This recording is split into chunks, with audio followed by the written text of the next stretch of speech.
suñ la déggee bu baax parce que démocratie Sénégal ci boppam mi ngi daanu bu méttee te gis nga yi nga xamante ne moo xew ci langue temps yi. mais loolu tamit c'est la faute à qui, Serigne Saliou? Aux acteurs politiques. Non, c'est la faute aux acteurs politiques, mais c'est la faute aussi à ceux qui gèrent les élections dans ce pays. Abdou Diouf ñëw na fi daan na fi gérer élection mais problème coow yi daawuñu ko fi dégg gis nga code bi nañ ko defoon tëggewoon 1992 on l'a modifié mais finalement modification yu bëri ñu ci ne xam nga pour lan la c'est pas pour renforcer la démocratie mais modification la xam sax di c'est pour exclure des candidats te loolu 2018 la commencé avec l'institution de ce parrainage-là par Macky Sall. Omar Faye, exclure des candidats su ñu ñëwaatee ci le cas Gëm Sa Bopp parce que ñu ngi rejeter liste peut-être par rapport ak parité ñu ñëw sur le cas Gëm Sa Bopp ñu rejeter ko parce que justement nombre de parrains yu ñu wax yoo xamante ne dañ ko invalider te soo leen déggee ñu wax ci bu ñuy invalider loo xamante ne c'est là sur la carte d'identité mais suñ ko dugalee ci machine yi peut-être on trouve autre chose. Je pense que loolu est-ce que c'est normal et est-ce que c'est pas vite réglé tey jii suñu demee porter loolu devant la justice? Est-ce que c'est pas quelque chose qu'on peut régler très rapidement? Parce que est-ce que photo Gëm Sa Bopp la wala photo ñoom moyens yi ñu am pour vérifier les parrainages? C'est-à-dire les cartes d'identité et les cartes d'électeurs sont source de problèmes d'abord. Déjà. Non seulement tu es orphelin de père et de mère, mais on ne peut pas t'identifier. Pour identifier, c'est un problème. C'est-à-dire que loolu mooy fiabilité d'abord carte d'identité bi ñu la jox loolu mooy problème mu Sénégal d'abord. Ne na nga mën a concevoir ñu jox la carte d'identité biométrique te boo ñëwee mënuñu la identifier va à la police mënuñu jël carte bi dugal ko ci machine boo xamante ni tey dinañ la identifier tout il faut ñu la utile extrait même au niveau du tribunal ça pose problème. Mais boo demee dans les autres pays yëpp yi nga xamante ni les carte d'identité yi am na fa biométrie mais waxuñu loolu sa kanam rek bu ñu ko dugalee rek identifié nañu xam nañ kii foo dëkk foo jógee fa lii tel n'est pas le cas chez nous. Comment tu peux concevoir aujourd'hui quelqu'un qui a voté pour les élections locales nga parrainer quelqu'un pour les élections législatives ñu la bokkoo ça pose problème te yooyu tant que rek la wuñu ko il y aura toujours des contentieux électoraux duñ si jógee Serigne wax na ko muy que ça soit ci parrainage bi que ça soit ci parité bi du fa jóge chaque élection bu ñëwaatee c'est les mêmes problèmes qui vont revenir il faut maintenant qu'on règle ces problèmes-là définitivement. À tous les comment régler ces problèmes? Il faut des discussions. Mais il y a une discussion. Non, discussion amoon na fi. Non, ça c'est pas des discussions. On a instauré le dialogue national. Mais lan la jur après tout. D'élection et discuter avec les imams. C'est pas possible. Les imams. Bàyyi acteur politique. Non, moom laa lay wax bàyyi acteur politique c'est pas possible. C'est ça. Discussion da koy waxtaan ak les principaux acteurs. Tu ne peux pas aujourd'hui vouloir parler de dialogue et maintenant discuter avec les joueurs, c'est pas possible.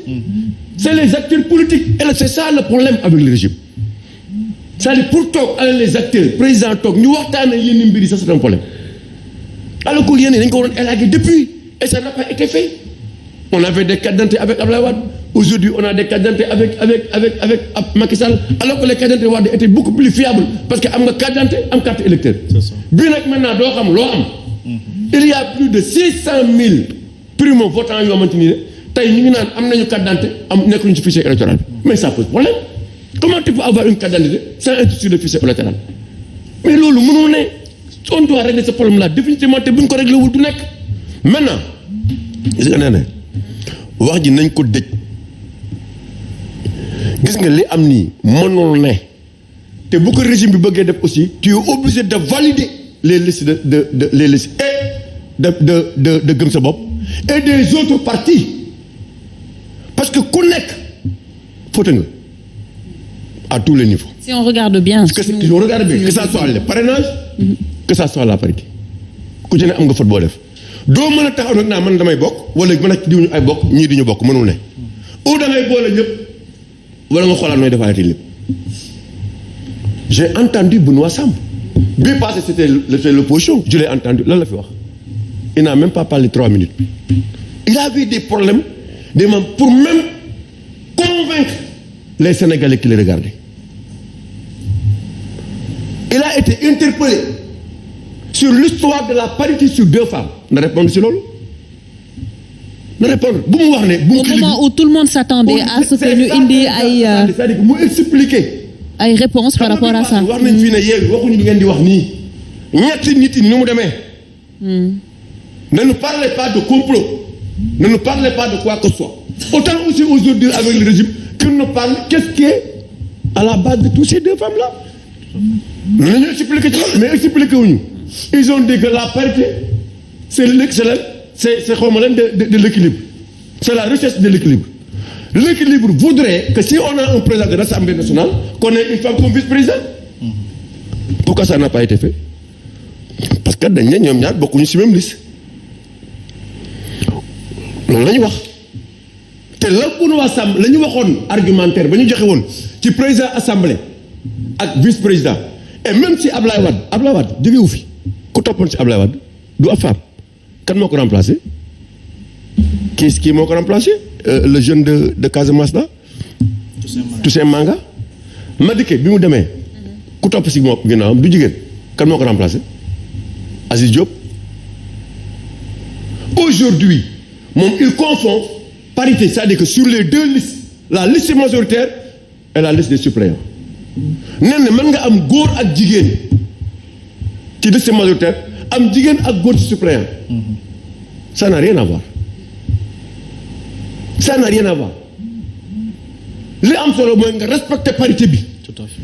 kii bu fi jógee góor a koy remplacer jigéen bu fi jógee góor a koy remplacer mais bu ñu xoolee ci la liste entre Dakar ak la liste nationale de comment dirais-je de Benno autant on doit on élimine selon la loi la liste de Dakar seulement et continuer les élections autant la Benno ne doit plus participer aux élections.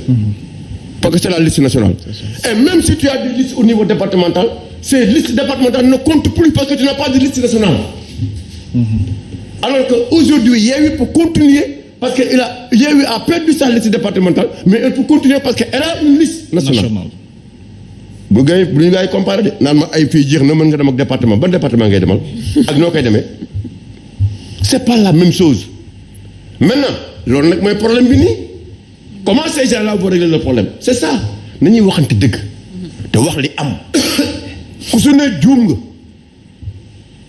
bu ñu jëlee loi bi nag Yewwi dina dem Benno du dem bu fekkee ni ñu koy waxee ni Benno day toog du dem élection Yewwi mooy dem mais day ñàkk Dakar. ce qui est impensable. waa ji yëpp loolu la jarul ay ñuy nekk dëkk bi gis nga débat bu bëri bi nii jarul wax d'autant que aujourd'hui ak bu dese gu pouvoir bi mooy le pouvoir n'a pas d'argument. ñoom ils doivent en vouloir à leur mandataire. Benno. mais bien sûr muy kii nu mu tudd. Benoît ak keneen ki la dame. Mimi Touré. mais nag Omar. waaw celui qui a fait la liste c'est le président. waaw d'accord mais c'est le président lui-même qui a fait la liste. mais d'accord mais xam nga même xam nga aujourd'hui non d'accord mais xam nga aujourd'hui la liste autant au niveau de Yewwi les gens disaient Khalifa Sall taxe ko lu nekk du ma dugg ci dynamique boobu. on va y revenir. xam nga du ma dugg sax ci dynamique boobu mais au moins ñu xam ne yow da nga doon reprocher kële tey def nga ko mais d'une manière où yow national nga kii départemental te du ñu mën a weddi parce que tey bu fekkoon ne moom nañu weddi nañ génne léegi ne voilà ce qui se passe mais le fait que ba léegi génnewuñ ko c'est ça qui pose problème te ñun nag ay nitu dëgg lañ de fu ñu fekk nañ ko wax. waxoon nga ko ci Yewwi. waaw waxuñu ko ci wax nañ ko ci Yewwi ne autant service li ak li mooy autant aussi ñële sa waay heure bi war nañ wax leneen mel li waruñu ko wax loolu mooy ne xamante ni moo am léegi nag ñun ñaa ngi toog di xaar ce qui va se passer mais bis bu ñu ñëwaree tranché rek les gens vont trancher. Qu'est-ce qui va se passer Cheikh Omar selon toi dañuy dem tout droit vers un forcing wala tu penses que les choses